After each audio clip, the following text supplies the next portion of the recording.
Start. There we go. Episode 37, guys. I'm Jason. Hey, and I'm the better looking one, Dan. That's debatable. Look at this fucking haircut, son. We did put it on a Twitter poll. Actually, you put it out on a Twitter poll. I think it's time for a new one. Yeah, maybe. This Life in Tech, episode 37. Hey, man, we wanted to, actually, you brought this up, and I think it's a good idea. You wanted to talk about election fraud. There's a lot of things to me that don't make sense, man. And I think it's worth talking out in a rational, objective viewpoint instead of being, well, I don't know what your viewpoint's going to be, so I'll speak for myself. Rational and objective viewpoint rather than just buying into one side of the argument. All right. Well, how do you want to start it off? I threw this out on Twitter. I don't remember who I responded to last night. This is what I don't understand. Just like, here's an analogy, and then I'll bring this in because it actually ties into it too. You know, there's a narrative whereby North Korea is a backwards, primitive fuckhole, right? And it's basically just time until everybody dies and North Korea doesn't exist anymore. That's one narrative. But when it's convenient for certain, let's say, entities, North Korea is super advanced. They can hack the shit out of anything, and they have intercontinental ballistic missiles with like 40 megaton warheads. So those two things don't coexist in the same reality, right? It's impossible. They're exclusive. So, and that's what I don't understand about the narrative surrounding this purported election fraud and election hacking, in particular the hacking part of it. The fraud, come on, we can talk about that. And it's like doping and cycling. Let's just be honest about it as adults. But with the purported hacking, I hear a lot of narrative and I read a lot of narrative. What I don't read or see a lot of are facts, like hardcore vetted facts on either side. I would agree with that. And so I'm going to start it off with the first part. This guy from Michigan, I don't remember his name, the professor, who says he looked at statistical analysis, and in those counties that used electronic voting, they saw a significant decrease in those people that voted for Hillary Clinton than what was expected, but only in the counties where electronic voting. Therefore, there must be some type of fraud or hacking that went on. Right. That is speculation. That is, in my opinion, what a lot of vendors do, which is they create a product and then go find a problem. Hey, I don't like the results of something, so let me go find the problem, and I can say the solution or the result was hacking. There is nothing in the Constitution that says that you have to audit the vote. These people that go out and say, hey, it will just make the vote more sound. No, I think that's a backwards logical argument. Here's the thing. There is nothing that is secure. Nothing. No matter what anyone can say, anything in time, security is relative. It is subjective. It is a point in time reference.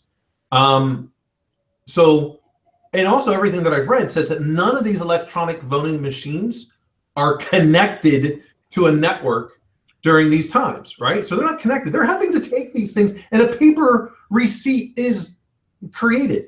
So I don't buy those arguments that those things were compromised. You know, tripwire has been around for an awfully long time. You know, do you think that maybe people didn't put that on there to say, hey, did anything change? People start making up these potential hype. And this is what gives security people a bad name. We all wear a tinfoil hat and the sky is falling. That's the way they believe. Wait, not all of us. Not all of us. I know who you're talking about. I mean, I get it, right? And it's a lot of what. Go ahead. This is what I'm saying, because I knew we were having this one. This is my authentic Donald Trump signature collection shirt. Well, you know, and it is, man, and that's what turns me off a lot from the subculture and being a bigger part of the community is this rampant, and it's not even paranoia, right? Paranoia is not bad, right? As long as you curtail it and use it to your advantage. But it's the creation of boogeymen to sell a narrative that fits your worldview.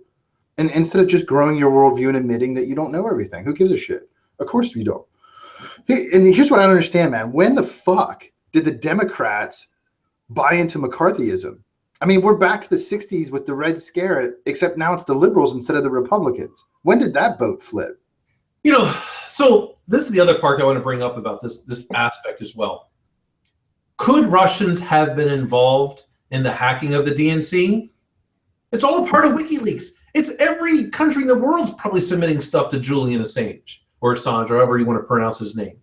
I do not believe, as much as the Russians and the ex-Soviets and Putin are hated around the world, I don't think this guy wants to involve himself with making the world think that he affected the elections. No. Would he like to influence it by saying, I would rather work with Trump than Clinton? So what? That's his right to say that. I don't have any issues with him saying that. I would rather work with Trump than Hillary Clinton too. Yeah, right. So would I.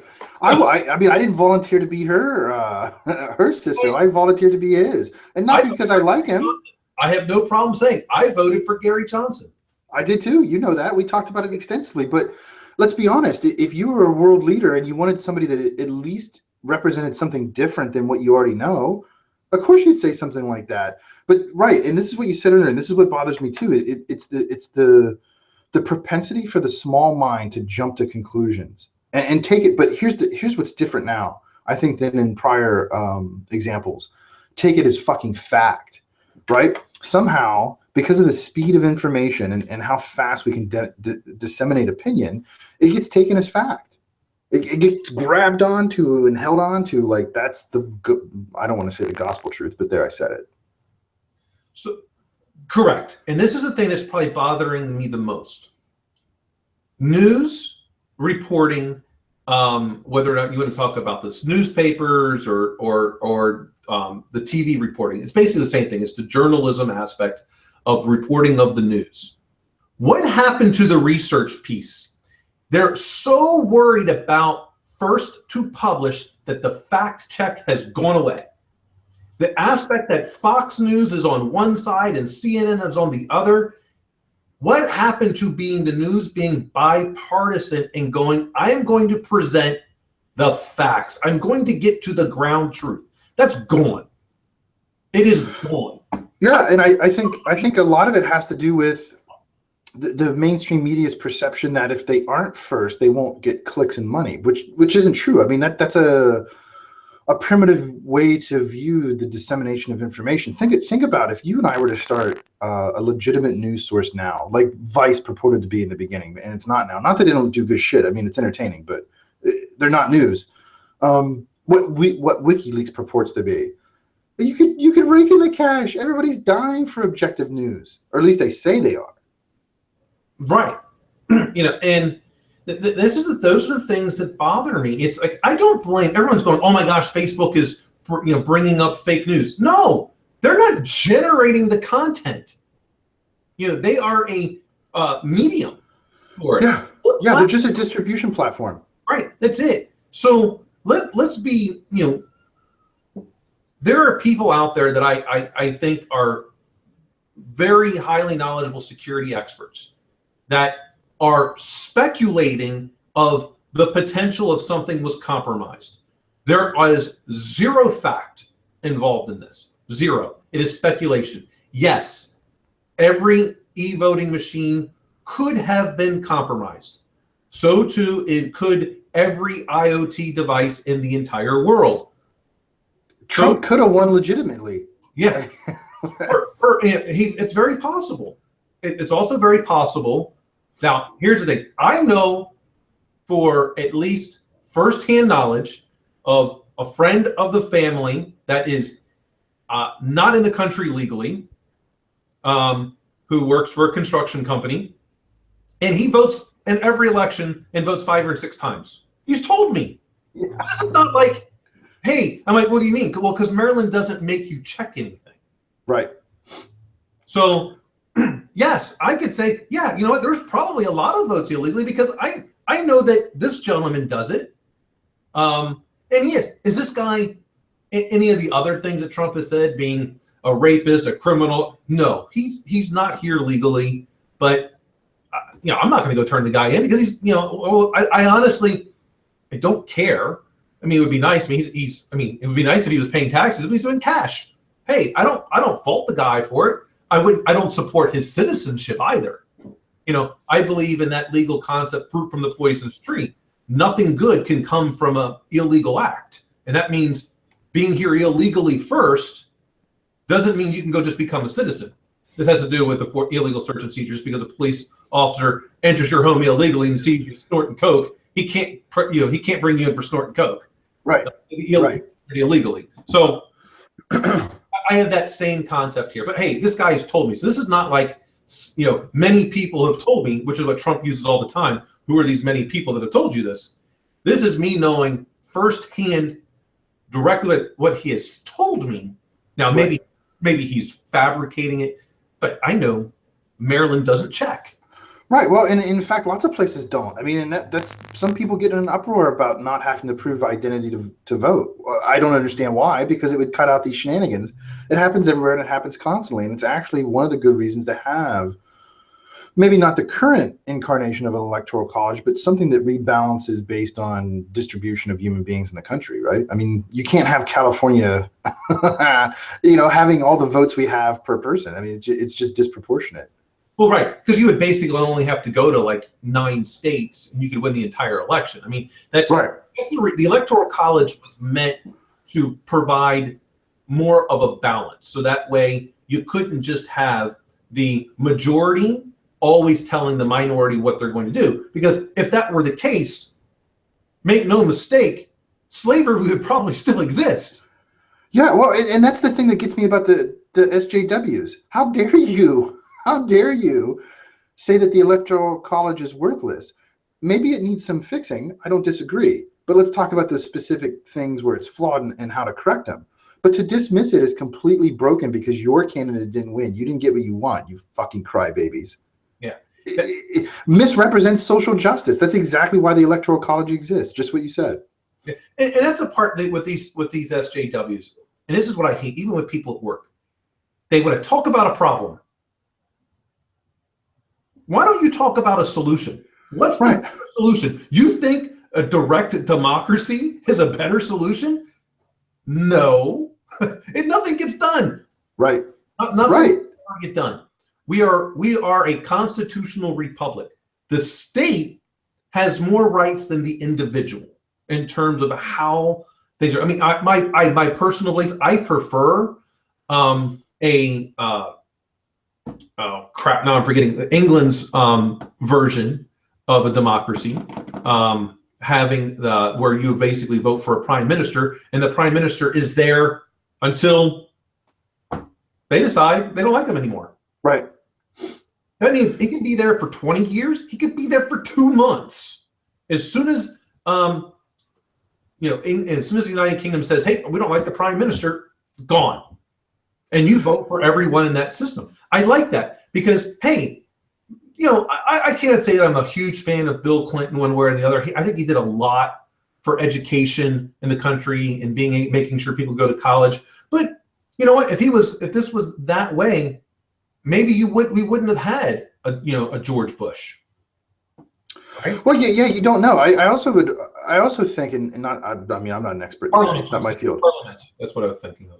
Yeah. And I was just going to say the parliamentary system, I think, is kind of an upgraded republic in a way. I mean, you certainly have a better distribution of party representation. I'll say that. You're not confined to the two-party system in any way, shape, or form. And as we've seen in different European countries that have a parliament, I mean, it can shift pretty fast based on, and it should, right? Because it represents social normative views. And that should shift over time. We should expect that to shift. It shouldn't be constant. And you don't have a majority ruling the minority constantly. No, there's also real politicking going on. Mm-hmm. Not like we have today, because it's right now, it's whoever controls the House and the Senate pretty much gets whatever their agenda is. We don't have enough of these, like we have swing states in the voting. Oh, by the way, I'll just diverge very quickly. The reason why Democrats lose the election are because of the swing states, because of blue states that normally vote blue going red. So it's your fucking fault. Yeah. All of Well, I mean, red states hardly ever turn blue, but blue states go, I don't like the Democrats, so I'm going to go Republican. That's why you fucking lost. So anyway, I'll go back to my point.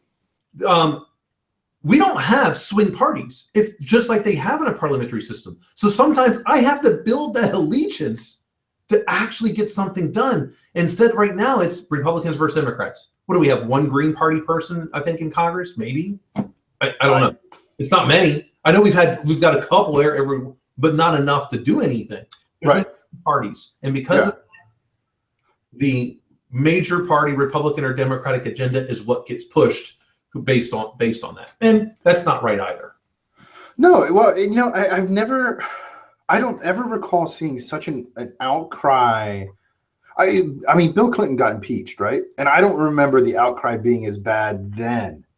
He was an active president, as it is for Trump. I mean, look, I personally know one of his cabinet appointees personally, and I mean, has the guy done some questionable stuff in terms of his views? Yeah. But I don't think that's why Trump chose it, right? Trump didn't choose this guy because of the disagreeable things he said. He chose him for a specific purpose. And I don't know what that is, because guess why? I'm not on the fucking cabinet. I wasn't there when he talked to him. So to speculate, this goes back to the idea of speculation and taking conjecture as fact. Somehow, the only reason he chose these people is because of, well, the next thing I want to talk about is the climate denial, because that's been bothering me for a couple of weeks, man.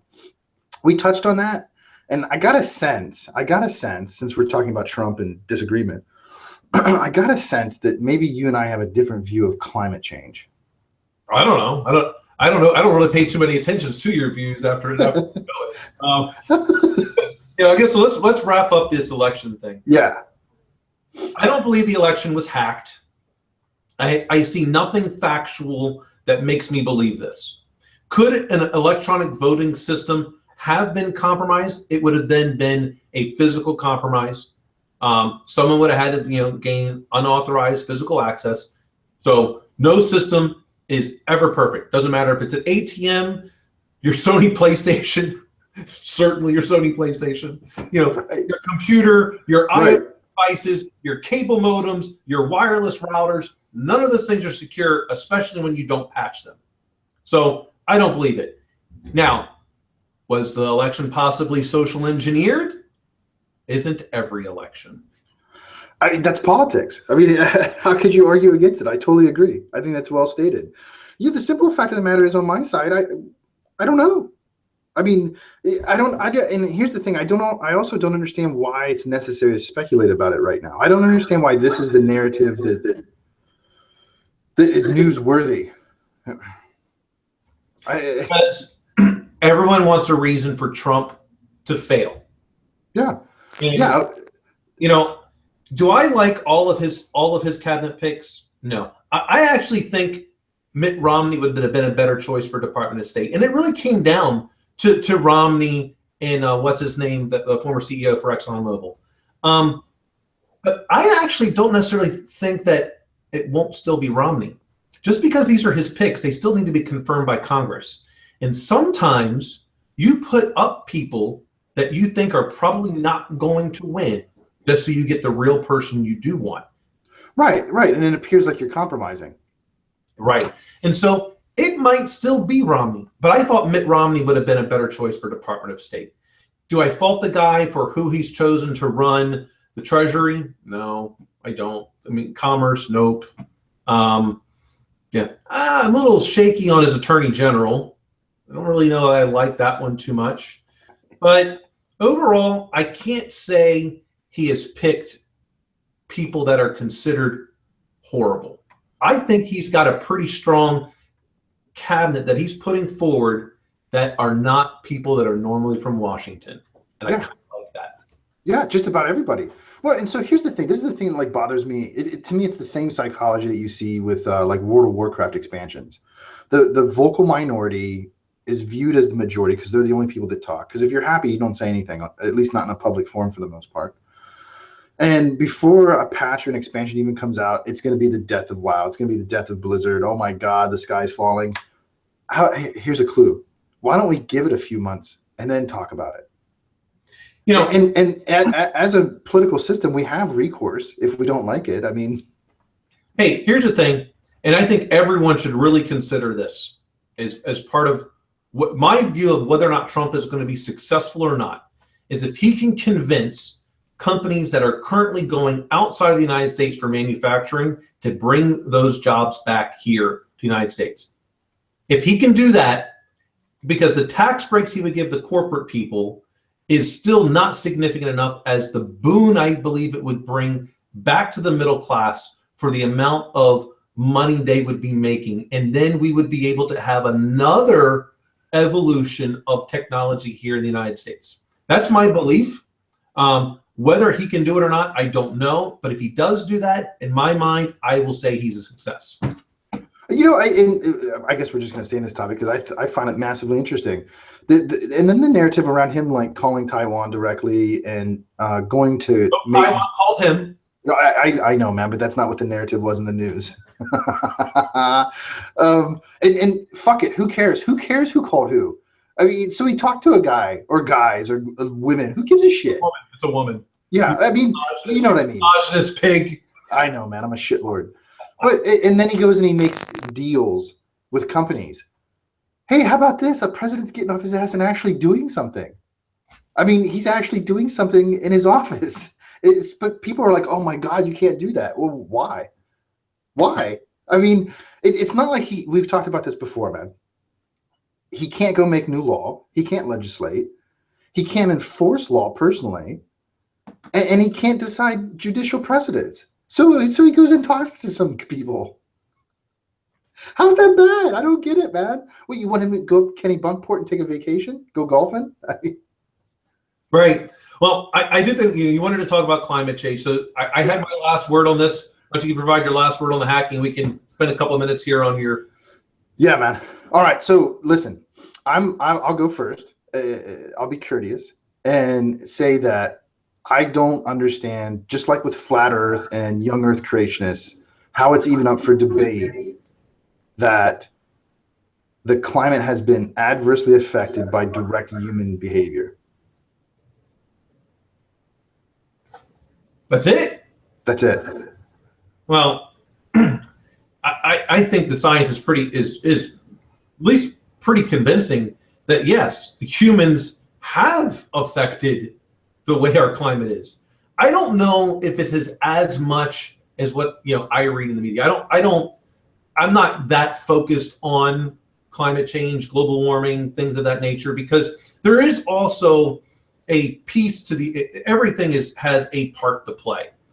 And I think we're a part in the particular part where we are also going through the normal evolution of the planet. So there's that piece to that. And I believe that a lot of what we have done over the last, I would say couple hundred years of manufacturing and the poison we've put into the environment has certainly affected it. I don't know, because that's not my area of expertise. I don't know how much it has, but I believe it has to have played a role into where we're at. I can't believe that it hasn't played a role. I just don't know how significant of a role. Well, it's statistically significant when you look at. I mean, this is neither of our fields. We're not weather people, right? But I've looked at the data. I've looked at the reports, and I mean, my understanding is the conclusion seems correct that the stark changes we see can only be a result of. There's nothing else that's natural that explains it, including normal weather cycles. I believe there's something. I also believe that I think.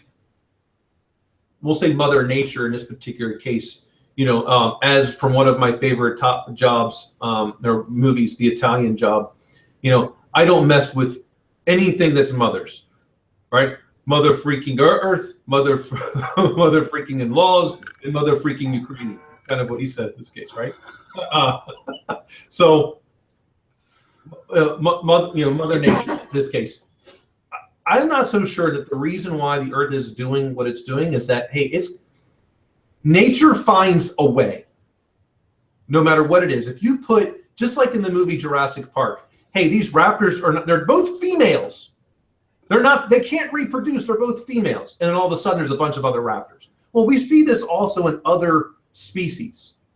They will adapt in order to survive. I'm not so sure that the Earth isn't doing that also right now, that it's putting such an extreme measure, because for the last couple hundred years, it's been being shit on, and this is what it's having to do in order to fix everything that's going on, in order to evolve to the next whatever it is. I don't necessarily believe that's a bad thing. I believe this is what is necessary. Well, I'll end with this, man. I'll end with this. I'm glad to hear that we're at least largely on the same page with this. I was worried that you were gonna be on the denial side based on some of your statements. But anyway, other than the fact that I don't believe we've ever to the moon, Earth is definitely flat. No, I'm just joking. I don't believe in it's only 5,000 years old. Yeah. No, technically. It's technically 5,500. Yeah. So I'll end with this, man. Maybe this will be controversial, and that's why I'll end with it. I actually think it's a good thing if we're past the tipping point. I think it's a good thing if we've done irreparable harm and this planet's just going to die, and fast. And here's why. Because that'll drive us not only to unify as a species and stop this bullshit of, well, you're this color, you're from this country, I can't talk to you, right? And there's history to show that that happens constantly. And more importantly, B, this will drive serious technological innovation to get the hell off the planet, and terraform other ones. Yeah, I don't know. I don't know that we've done irreparable harm. I don't know, and the reason why I say that is I'm never going to underestimate whatever the evolution of the planet's going to wind up being. It may not be, if we go fast forward 100 years from now, perhaps California won't be there. That's not a bad thing, in my opinion. But maybe certain things happen where the Earth heals itself because of these things that have happened, and this is its reaction. I mean, maybe there won't be portions of the Earth that were currently here now, and the sea has rised up to get rid of certain pieces of it.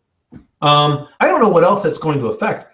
I mean, who knows what's going to happen in 100, 200 years. But I believe that we have absolutely caused an event to occur. And what the results of that event are going to be, I think that we're not going to like the results of whatever that happens to be.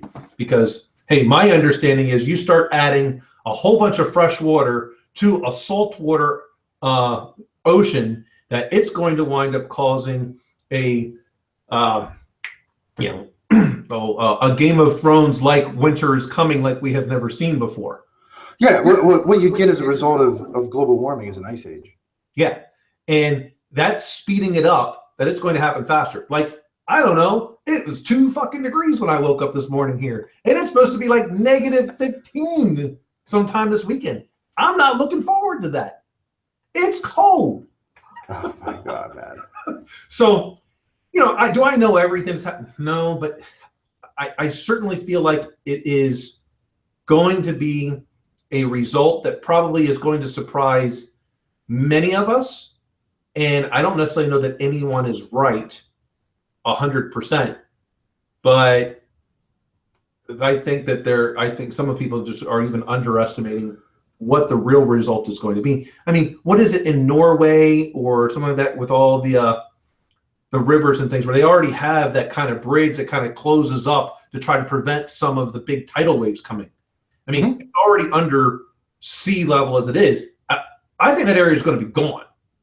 That portion of Europe in 100 years, maybe even sooner, is just going to be gone because of the sea levels rising. How many millions and millions of people is that going to mean that they have to move further away, and how many people are just going to die? That will be in our lifetime. Yeah. All right, man. I really think it's going to be in our lifetime. That portion of it, of what happens closer to the different poles, I think something drastic happens within our lifetime. Yeah, very well good. So that's what I got. All right, man. See, as usual, you were wrong about what you felt my opinion was going to be. That's why I asked questions. Now, if only we had Death Star on so we could ask his a question, because he actually is a weather nut. Oh, God. Let's bring him on next week then. Yeah, he's probably too scared. That guy needs some social exposure. He has such a hard time being loved. Yeah, that's true. He really does.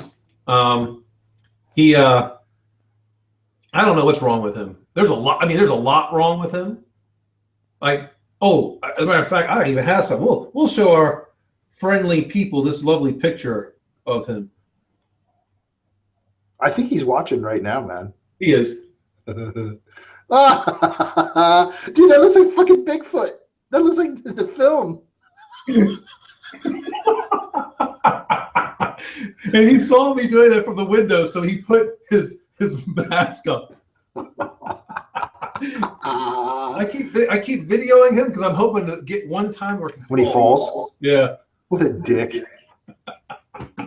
That does, man. That looks like the Patterson film. I bet we could wind up getting a lot of money with a huge on our show by just replaying over and over again him falling like that. Oh my God, man. Yep. All right. Well, all right, dude. That's episode 37. In the bag. Done. All right. Bye, everybody.